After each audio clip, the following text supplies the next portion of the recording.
तो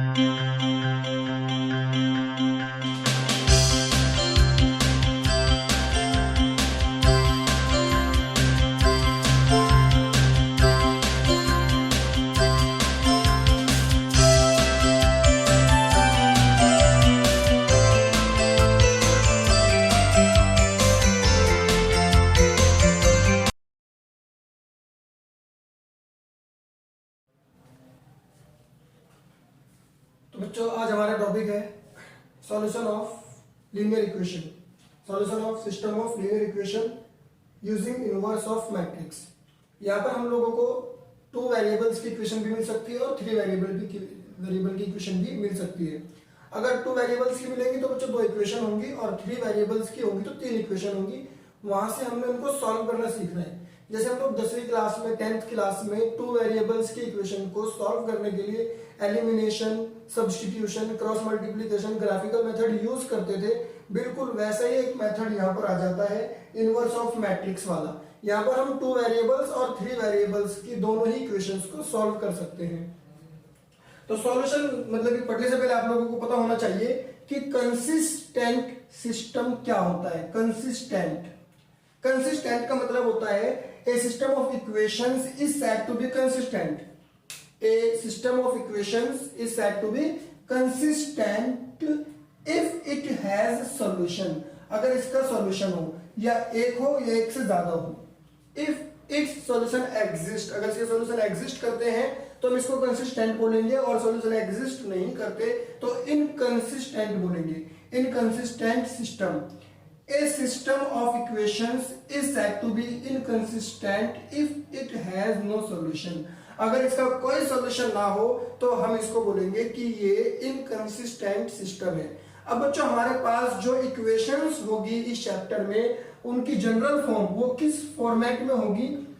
a1x b1y c1z equal d1, a2x b2y c2z equal d2, a3x b3y c3z equal d3। आप देख सकते हो a1 b1 c1 a2 b2 c2 a3 b3 c3 d1 d2 b3 ये सब coefficients है, x y z variable है। तो हमने क्या करना है?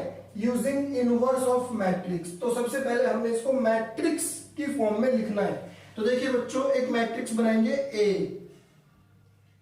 के अंदर लिखेंगे सारे coefficients a1 b1 c1 a2 b2 c2 a3 b3 और c3, ये यहां पर c3।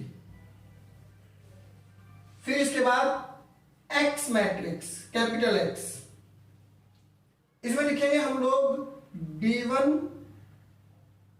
इसमें हम लोग लिखेंगे x y z variables x y z।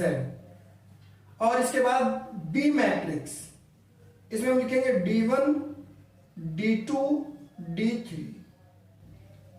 Clear है? अब आप लोग देखेंगे कि ये जो फॉर्मेट बना ये बना ax इक्वल b। अब देखिए अगर आप चाहेंगे ax इक्वल b से तो वापस अपनी इक्वेशन पर आ सकते हैं। इस रो की मल्टीप्लाई इस कॉलम में की तो a1x b1y c1z equal d1 आ गए ना इस इक्वेशन पर दोबारा हम लोग। तो हमें जितनी भी इक्वेशन दी होंगी सबसे पहले हमने उन्हें मैट्रिक्स फॉर्मेट में लिखना होता है। मैट्रिक्स फॉर्मेट में मैंने लिख लिया है। ए में क्या आएगा? कोफिशिएंट्स, एक्स में क्या आएगा? कैपिटल एक्स में वेरिएबल्स, और बी में क्या आएगा? बी में आएगा जो इनके इधर d1 d2 d3 है ये सब बी में आएंगे। इसके बाद ax इक्वल्स टू b आ जाएगा। अब कब इक्वेशंस कंसिस्टेंट होंगी कब इनकंसिस्टेंट होंगी इसको जान लीजिए। इसके लिए हमें 2 केस पढ़ने होंगे। पहला केस है कि अगर if a is a non singular, आप जानते हो सिंगुलर मैट्रिक्स वो मैट्रिक्स होती है जिसका डिटर्मिनेंट 0 है। अगर डिटर्मिनेंट जीरो है तो हम मैट्रिक्स को सिंगुलर बोलते हैं, और डिटर्मिनेंट जीरो नहीं है तो नॉन सिंगुलर बोलते हैं। तो मैंने बोला if A is a non singular matrix then its inverse exist. अगर इसका डिटर्मिनेंट जीरो नहीं है तो इसका इनवर्स एग्जिस्ट करेगा। अब आप देखिए यहां पर मैं आपको बता चुका हूं कि A X equals to B. अब आप यहां पर लिखेंगे pre multiply by A inverse. A inverse से हम पहले मल्टीप्लाई कर लेते हैं, तो कितना हो जाएगा A inverse A x equal A inverse B. तो A inverse into A I हो जाएगा x equal A inverse B, और एक्स भी एक मैट्रिक्स है तो एक्स इक्वल आ जाएगा ए इनवर्स बी। तो वो सीधी सी बात ही बच्चों कि अगर हम x की वैल्यू निकालना चाहते हैं, x के अंदर कौन कौन आता है x y z, अगर हम इनकी वैल्यू निकालना चाहते हैं तो हमें a इनवर्स की जरूरत है, उसको b से मल्टीप्लाई करना है, ये आपको याद रखना है।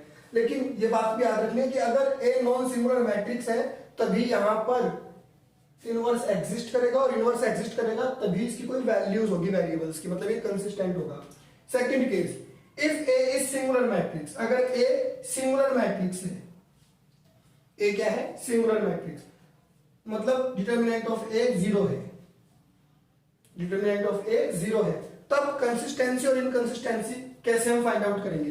इन दिस केस, इस केस में हम लोग क्या करते हैं, adjoint of A into B calculate करते हैं। एक एडजॉइंट निकालेंगे, उसकी बी से मल्टीप्लाई करेंगे। अब अगर if adjoint of A into B zero नहीं है तो उसका हम बोलेंगे कोई सोल्यूशन नहीं है, मतलब नॉन जीरो आया। Adjoint of A into B अगर नॉन जीरो आया तो हम बोलेंगे कोई सॉल्यूशन नहीं है, नो सॉल्यूशन।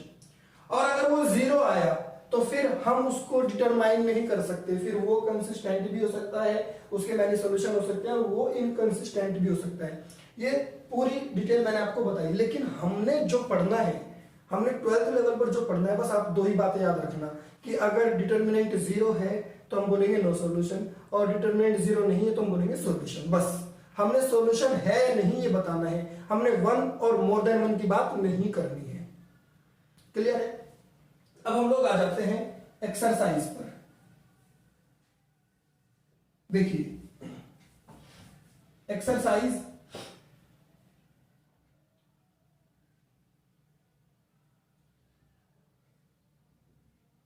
4.6, इसका जो सबसे पहला सवाल है, मतलब 1 से लेकर 6 तक इसके जो सवाल है बच्चों, उसमें सिर्फ ये पूछना चाहता है कि कंसिस्टेंट है या नहीं है, और ज्यादा कुछ नहीं पूछना चाहता।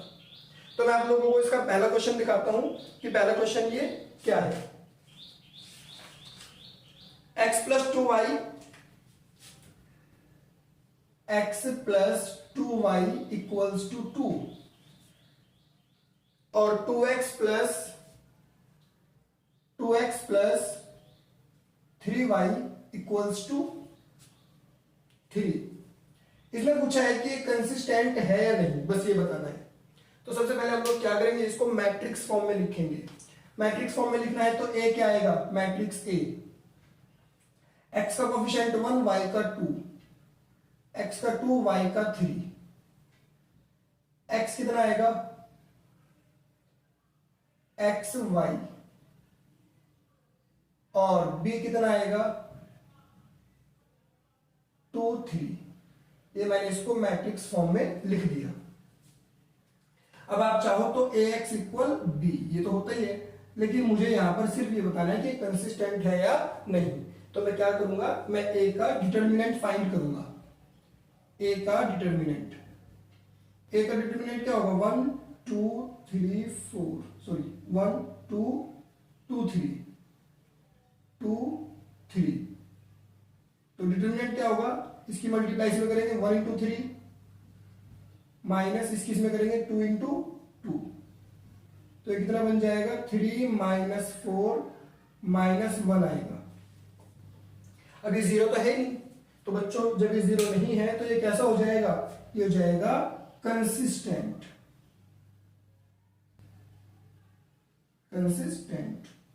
क्लियर है यहां तक,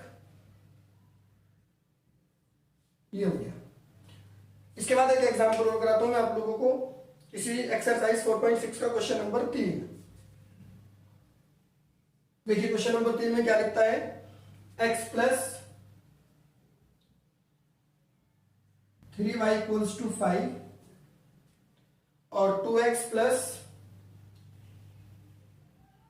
6y इक्वल्स टू 8। अब हम लोग क्या करेंगे, इसको मैट्रिक्स फॉर्म में लिखेंगे। a क्या है, 1 3 2 6। x क्या है, x y। और b क्या है, 5 8। अब आप क्या करेंगे, अब आप a का डिटर्मिनेंट फाइंड करेंगे। a का डिटर्मिनेंट 1 3 2 6, तो 1 इंटू 6 इसकी मल्टीप्लाई इसमें करेंगे, माइनस इसकी इसमें करेंगे 3 इंटू 2, तो ये कितना आया, 0 आ गया। तो डिटर्मिनेंट ऑफ ए 0 आया, तो मैं क्या बोलूंगा, मैं बोलूंगा कि ये इनकंसिस्टेंट है, इनकंसिस्टेंट। तो क्वेश्चन नंबर 1 से लेकर 6 तक तो बच्चों यही बताना है कि कौन कंसिस्टेंट है और कौन इनकंसिस्टेंट है। अब मैं आप लोगों को इसके क्वेश्चंस कराता हूं आगे सॉल्व करने वाले, उसके लिए आप लोगों को पहले इसको नोट कर लीजिए आप, फिर मैं आगे कराता हूं। करिए नोट।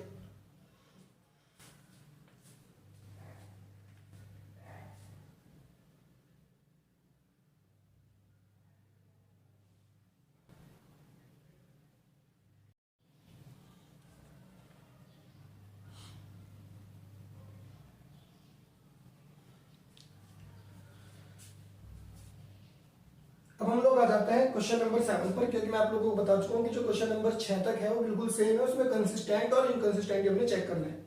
क्वेश्चन नंबर 7 में हमने क्या करना है, सॉल्व करना है, एक्स की और वाई की वैल्यू फाइंड करनी है। तो यहाँ पर हमें पहले क्या करना होगा बच्चों, इसको मैट्रिक्स के फॉर्मेट में लिखना होगा। तो ए कितना होगा, 5 2 7 3। एक्स क्या होगा, कैपिटल एक्स एक्स वाई, और बी क्या होगा 4 5। अब मुझे यहां पर सबसे पहले क्या करना है, सबसे पहले मुझे ए ये पता करना है कि A X equals to B होगा। ये तो मैं आप लोगों को बता ही चुका हूं। अब आप इस ए की ए इनवर्स की प्री मल्टीप्लाई करोगे तो आपके पास कौन सा फॉर्मेट आ जाएगा, x equals to A inverse B, ये आ जाएगा। तो हमारा टारगेट बच्चों सबसे पहले क्या है, हमारा टारगेट है ए इनवर्स। सबसे पहला टारगेट क्या है हमारा, ए इनवर्स। ए इनवर्स मिलेगा, उसकी मल्टीप्लाई बी में करेंगे तो हमारे पास एक्स की सारी वैल्यूज आ जाएंगी। अब ए इनवर्स फाइंड आउट करने से पहले मैं निकालूंगा डिटर्मिनेंट ऑफ ए, क्योंकि कहीं ऐसा ना हो मैं सारी चीजें फाइंड आउट कर लूं और लास्ट में डिटर्मिनेंट 0 आ जाए तो सारी मेहनत बेकार हो जाएगी। तो यहां पर क्या होगा, 5 2 7 3 इक्वल 5 इंटू 3, इसकी मल्टीप्लाई इसमें minus 7 into 2, 15 minus 14 equals to 1। तो डिटर्मिनेंट कितना है, 1 आया, नॉन जीरो है, तो इसका सोल्यूशन तो एग्जिस्ट करता है। अब मुझे क्या चाहिए बच्चों, अब मुझे चाहिए इसका एडजॉइंट, क्योंकि इनवर्स का फॉर्मूला मैं आप लोगों को बता चुका हूं, दोबारा फिर बताने वाला हूं। देखिए एडजॉइंट निकालने के लिए मैट्रिक्स ए को दोबारा लिख लेते हैं, 5 2 7 3।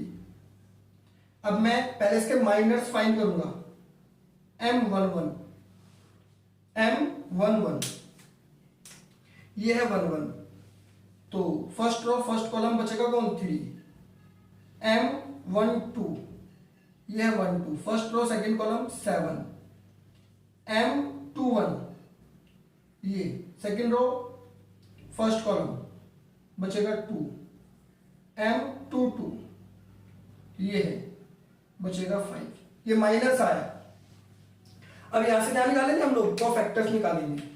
कोफैक्टर्स क्या आएगा, कैपिटल A11 ये सेम रहेगा 3, कैपिटल A12 ये -7 हो जाएगा, कैपिटल A21 ये -2 हो जाएगा, कैपिटल A22 ये 5 हो जाएगा। ये हो गया इसका कोफैक्टर, मैं इसको लिख लेता हूं। तो कोफैक्टर ऑफ ए 3, -7, -2 और 5। एडजॉइंट ऑफ ए क्या हो जाएगा? 3, -7, -2 और 5। क्योंकि जो एडजॉइंट होता है वो क्या होता है? वो ट्रांसपोज ऑफ कोफैक्टर। इसके बाद A inverse one upon determinant of A into adjoint of A, ये आपको याद होगा। तो ए इनवर्स कितना आएगा? One upon determinant of A, adjoint of A कितना आएगा? 3, -2, -7 और 5। तो ए इनवर्स हुआ 3, -2, -7 और 5। ये आया। यहां तक इजी है, मैंने सिर्फ ए इनवर्स फाइंड किया है। अब मैं ये बात जानता हूं कि x इक्वल्स टू होता है ए इनवर्स बी। तो x equals to A inverse B. A inverse कितना है? 3, -2, -7, 5। और b कितना है? b है 4, 5। जरा मल्टीप्लाई कर लो इसकी मल्टीप्लाई करके देखते हैं क्या आएगा। इस x के बदले मैंने लिख दिया एक्स वाई इक्वल, ये रो ये कॉलम, 4 × 12, 5 दूनी 10। इसके बाद 7 × 28, 5 × 25। तो ये कितना बनकर आया? एक्स वाई 2 और -3। तो बच्चों x की वैल्यू हो गई 2 और y की हो गई -3। ये आंसर है, x की 2 और y की -3। एक क्वेश्चन और कराता हूं। अगला क्वेश्चन देखिए क्वेश्चन नंबर 8, 9, 10, ये सब 2/2 के हैं, सेम है। अभी फिलहाल मैं आप लोगों को क्वेश्चन नंबर 11 कराता हूं। लिख लेते हैं हम लोग इसको। 2x + 3y और plus z, 2x + y + z equals to 1। Clear है? इसके बाद x - 2y - z equals to 3/2। इसके बाद 3y - 5z इक्वल्स टू 9। ये सवाल है। अब सबसे पहले हम लोग क्या करते हैं, इसको मैट्रिक्स के फॉर्म में लिख लेते हैं। A 2 1 1 1 -1 2 और -1। देखिए यहां पर x का कोफिशिएंट 2 है, y का 1 है, z का 1 है। x का 1, y का -2, z का -1, x का 0, 3 - 5। इसके बाद x equals to x y z। इसके बाद b इक्वल्स टू 1, 3/2 और 9। अब देखिए बच्चों, इसके बाद हम लोग जानते हैं कि ax इक्वल्स टू b होता है और x इक्वल्स टू होता है a इनवर्स b। अब हमें क्या करना है यहां पर? अब हमने यहां पर a इनवर्स फाइंड करना है। तो a इनवर्स फाइंड करने से पहले डिटर्मिनेंट ऑफ a फाइंड करना होगा। डिटर्मिनेंट ऑफ a, तो डिटर्मिनेंट ऑफ a के लिए आप लोग लिख लीजिए यहां पर 2 1 1 1 -2 और -1 0 3 -5। ये है। करते हैं इसको हम लोग फाइंड। सबसे पहले R1 क्या लोगे, इसको एक्सपेंड कर लो। 2 ये रो ये कॉलम, -2 -5 +10 और -3 था तो माइनस +3। इसके बाद ये रो ये column -5 -0 +1, first row third column 3 एकम 3 -0।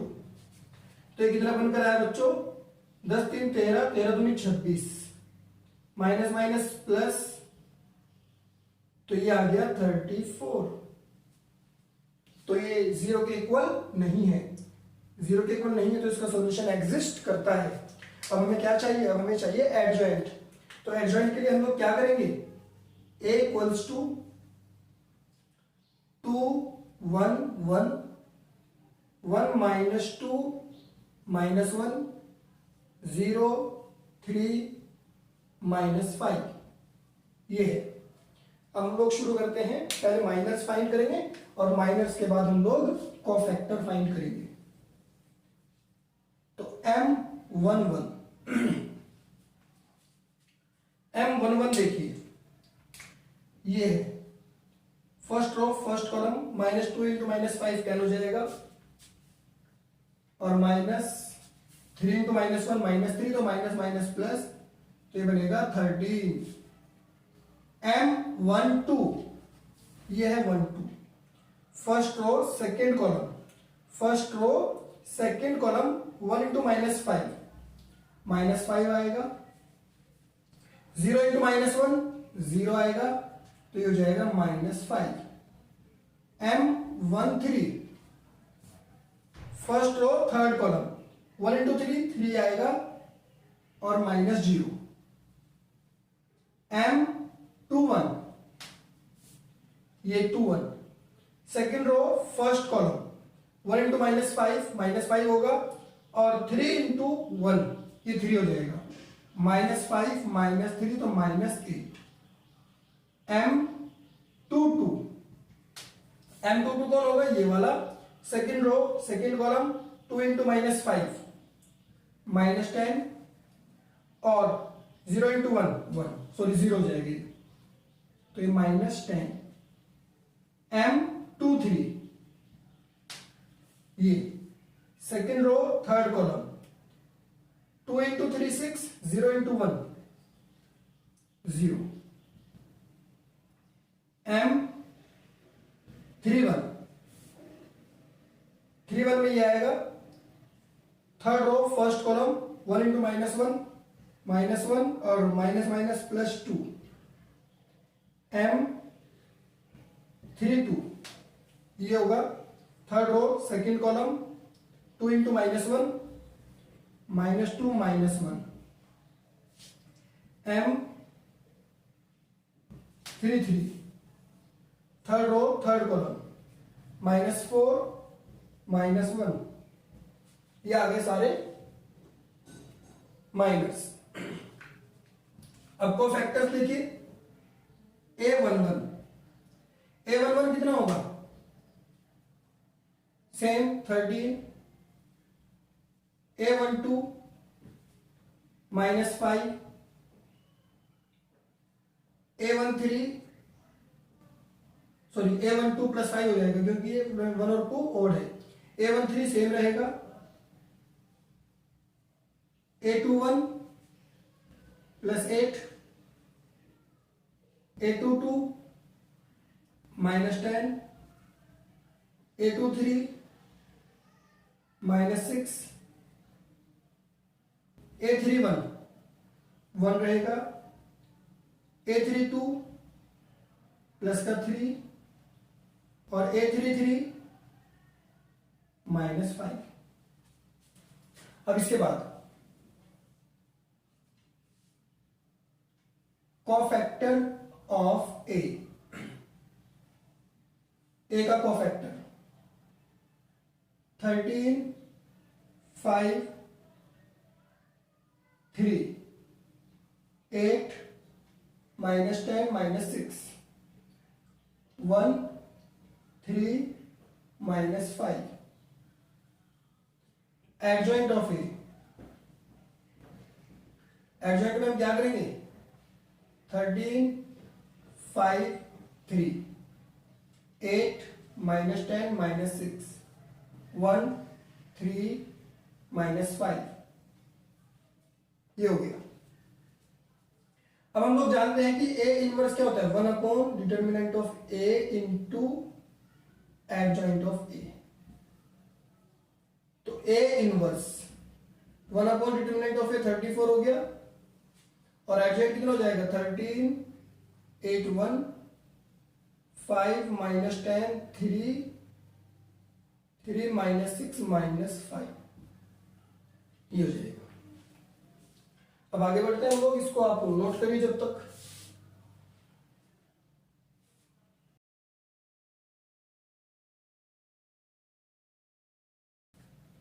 तो अब मैं आप लोगों को बता चुका हूं, आगे आ जाते हैं। x equals to A inverse B, जिसमें x equals to A inverse की वैल्यू मैंने यहां पुट कर दी और b की वैल्यू पुट कर दी, मल्टीप्लाई कर लेते हैं। x के अंदर कौन कौन सी चीजें हैं, x y और z इक्वल 1 अपॉन 34, 13 की मल्टीप्लाई 1 में करेंगे 13, 8 इंटू 3/2, 2 चौक 8, 4 तिया 12 प्लस 9, 5 2 पंजे 10, 5 तिया 15, 9 तिया 27। इसके बाद 3 एकम 3, 2 तिया 6, 3 तिया 9, 9 पंजे 45, ये आ गया x y और z इक्वल 1 अपॉन 34, यहां पर कितना आएगा 25 9 34, यहां पर 17, यहां पर माइनस 51। अब 34 से इसको डिवाइड कर दीजिए आप लोग, तो आपके पास क्या आ जाएगा, हर एक एलिमेंट को अंदर वाले को डिवाइड करेंगे 1/2 माइनस 3, सॉरी माइनस 3 नहीं, माइनस 3/2, 17 दिए क्या हो, 17 दूनी 34। तो x की वैल्यू कितनी आ गई 1, y की 1/2 और z की माइनस 3/2, ये हमारा आंसर हो गया। तो बच्चों अब हम लोग आ जाते हैं क्वेश्चन नंबर 15 पर। देखिए क्वेश्चन नंबर 15 में क्या है, इफ a इक्वल्स टू, हमें a एक मैट्रिक्स दी हुई है, बोलता है find a inverse, a inverse find करना है, and using a inverse solve the system of equation, और इसी a इनवर्स का यूज करके हमें ये इक्वेशंस को सॉल्व करना है। मतलब यहां से हमें x की, y की और z की वैल्यू को फाइंड आउट करना है। हमारे पास 3 इक्वेशंस हैं। आप अगर ध्यान से देखेंगे तो इन्हीं इक्वेशन से मैट्रिक्स बनी हुई है, लेकिन हमें फिर भी सबसे पहले क्या करना है बच्चों, ए इनवर्स फाइंड आउट करना है। तो देखिए ए इनवर्स फाइंड आउट करते हैं हम लोग। सबसे पहले हम लोग क्या करेंगे, डिटर्मिनेंट ऑफ ए फाइंड करेंगे। Determinant of A 2 minus 3 5, 3 2 minus 4 1 1 minus 2। यहां से हम लोग डिटर्मिनेंट फाइंड करते हैं।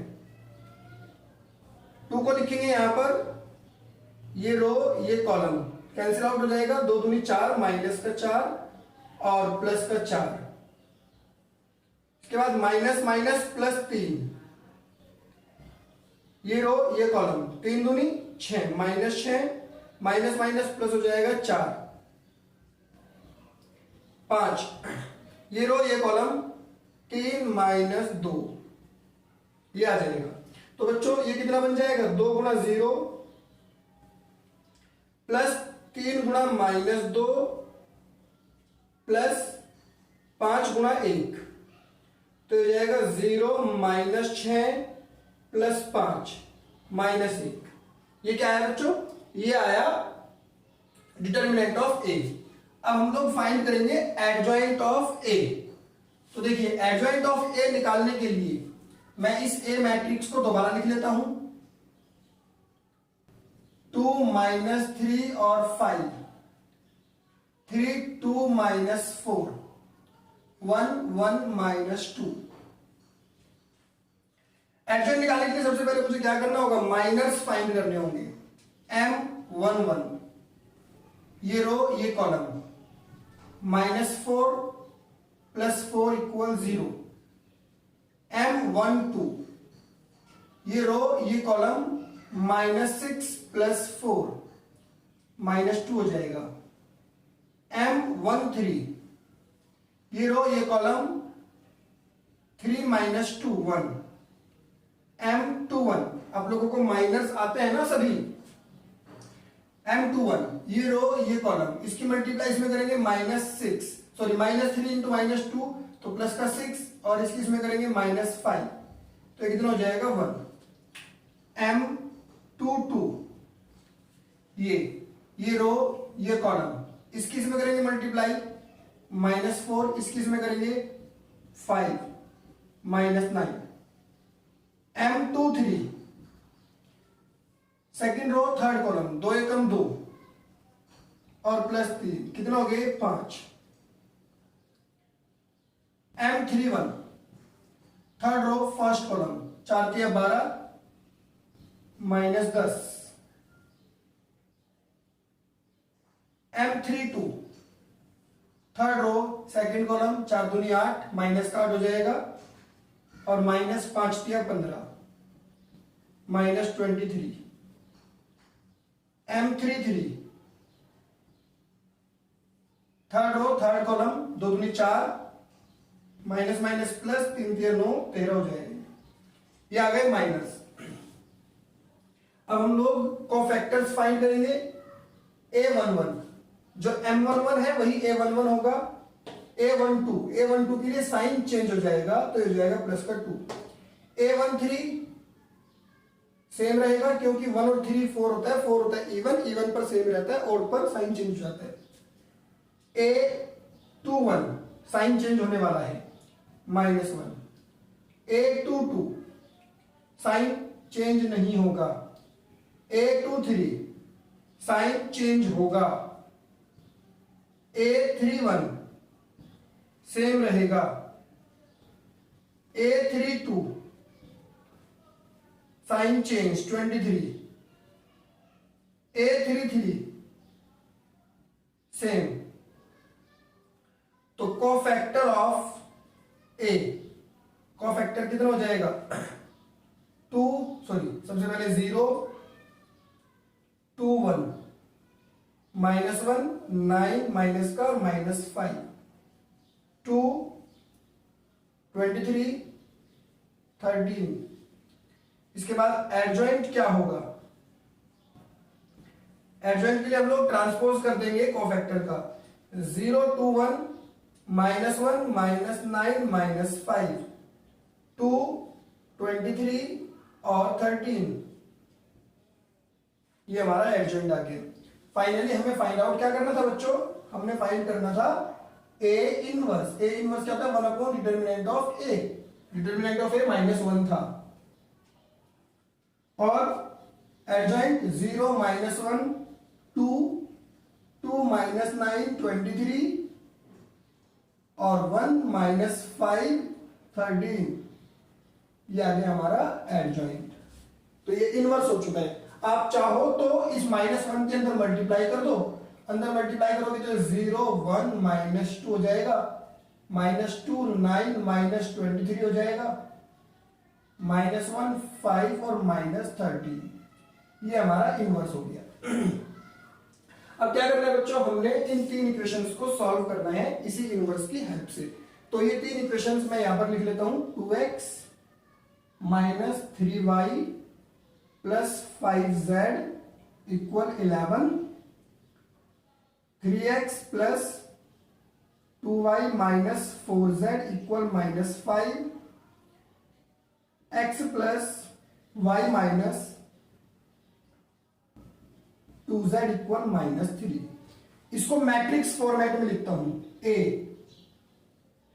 2 - 3 और 5, 3 2 - 4 1 1 - 2, और x x y z और b 11 - 5 - 3, ये मैट्रिक्स फॉर्मेट में आ चुकी है। अब यहां पर ax = b होता है, प्री मल्टीप्लाई करेंगे तो ये आएगा x = a इनवर्स b। तो ax = b और x = a इनवर्स b। अब हमारे पास ए इनवर्स की वैल्यू कितनी है, ए इनवर्स 0 1 2 -2 9 और -23 -1 5 और -13, ये हुआ ए और ए इनवर्स। और बी कितना है, बी 11 -5 और -3। अब इसके बाद x की वैल्यू क्या है, x की वैल्यू है x y और z। इधर मल्टीप्लाई करेंगे हम लोग, 0 की 11 में 0 -5 -5 और यहां पर ये -2 होना चाहिए, यहां पर +6। इसके बाद -2 की 11 में -22 -45 और +69। इसके बाद -1 की 11 में -11 -25 और +39। तो इसके बाद यहां पर आएगा एक्स वाई जेड इक्वल 1 2 3। तो x की वैल्यू 1 हो गई, y की 2 हो गई और z की 3 हो गई। ये हमारा आंसर है। अब आप इसको नोट करिए।